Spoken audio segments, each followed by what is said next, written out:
Hell is a furnace of unquenchable fire, a place of everlasting punishment where its victims are tormented in both their bodies and minds in accordance with their sinful natures, the actual sins committed, and the amount of light that they reject. Hell is a place for which God's wrath is revealed as a terrifying, consuming fire, and men live with unfulfilled lust and desires in torment forever and ever.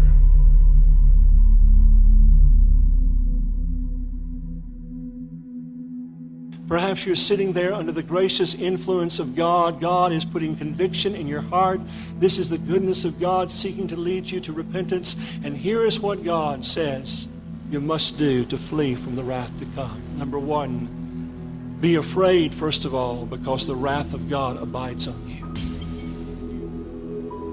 Listen to the text, John 3 and verse 36. He that believeth on the Son hath everlasting life, and he that believeth not the Son shall not see life, but the wrath. The word there means the violent passion of God abideth on him. You know, every lost sinner that lives outside of divine protection, as only given through Christ today, has abiding, resting upon them, the wrath of God. But it's only a small part, a small measure, compared to what it's going to culminate in when they stand before God and they are cast into everlasting fire. At this very moment, in this very place, some are on the threshold of eternity. How do you know that, Brother Curran? Because you're looking at what formerly was a Baptist preacher that had no reality in my life. And God had mercy on me to save me. I preached the Bible. I was lost.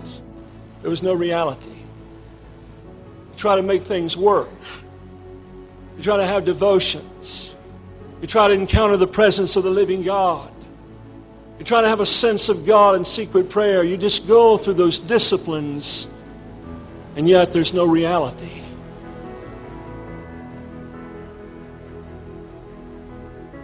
And here's probably the greatest evidence that you're outside of Christ, and the fact you have no power to overcome sin. Can you overcome sin? Or are you still living in the muck and mire of internet pornography?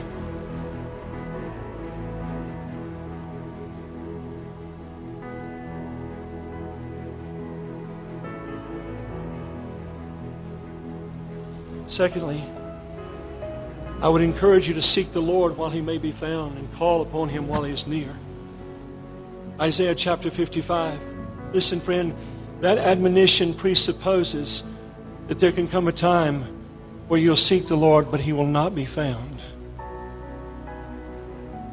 If God's dealing with you, if there's conviction, if there's brokenness, if there's an understanding of your sin, fly to Christ. Look to Christ.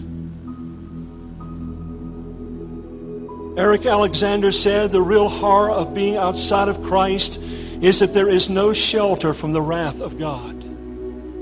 No shelter. Thirdly, abandon all hope of saving yourself.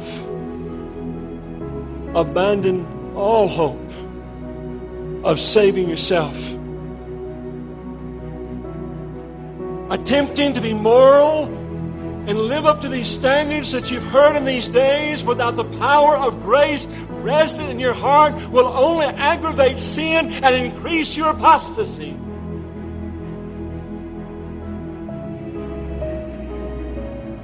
The animal rights people were real concerned when so many of our national birds were washing up on the shore of our great lakes in our country.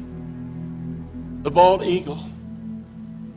So they began to closely investigate why these birds were dying the way they were. See, because of so much environmental pollution, the birds were not able to find sufficient game and sustenance to sustain themselves. And so these birds would fly across these lakes. And those monarchs of the sky would have those wings spread out, and flying just above the surface of the lake, they could see a pickerel or a pike. And suddenly they would draw those massive wings as they would soar upward. They would draw them to their side, and then they would dive toward the water, and they would penetrate the surface of the water like a bullet, and then they would spread those big talons out, and they would grab that large fish and make their way in a struggle to the surface of that water once again, and then spread out those wings and take their flight with that fish in their clutches. Only problem was, many times the fish was so large and the eagle was so far from shore that it would not turn loose the fish before the fish drugged that eagle to its death by drowning it. It did not have enough strength to get back to the shore. Friend, that is a picture today of so many people in our churches. They're embracing their own works. Those are idols. And before they'll turn loose those things and abandon all hope of saving themselves, that very idol will drag them to their eternal damnation. Believe on Christ at once. Believe on Christ at once. You say that's too simple. You want to know why it's so simple? Spurgeon said the reason God has made it so simple. Come unto me, all ye that labor and are heavy laden, and I will give you rest. All that come unto me, I will in no wise cast out. Why has God made it so simple? To annihilate the pride of man. Because man always wants to take a little credit, a little glory in what he's done. I prayed the prayer. I walked an aisle. I made a decision. No, friend, it's all of grace. It's all of grace. You believe on Christ at once, brethren. Listen to the words of the Scottish minister Robert Murray McShane. He said, the present is your only time to be saved. There is no believing, nor repenting, nor conversion in the grave. No minister will speak to you there. This is the time of your conversion.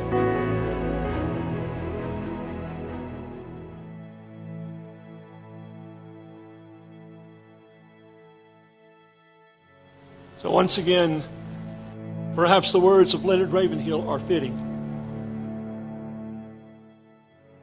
He said, if they sing, worthy is the Lamb in heaven, in hell they will sing, the harvest is past, the summer is ended, and we are not saved.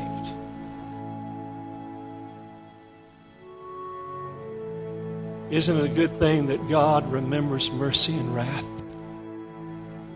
Isn't it good news that in spite of all this exposition on wrath and judgment, God remembers mercy? You say, well, I just don't feel it right now. I don't feel very contrite and remorseful over my sin. Listen, friend, if God has given you understanding, I want to use a term that Spurgeon coined, duty faith. You leave whatever is keeping you from Christ and come to Him. And I can assure you, He will show Himself strong on your behalf and save you to the uttermost.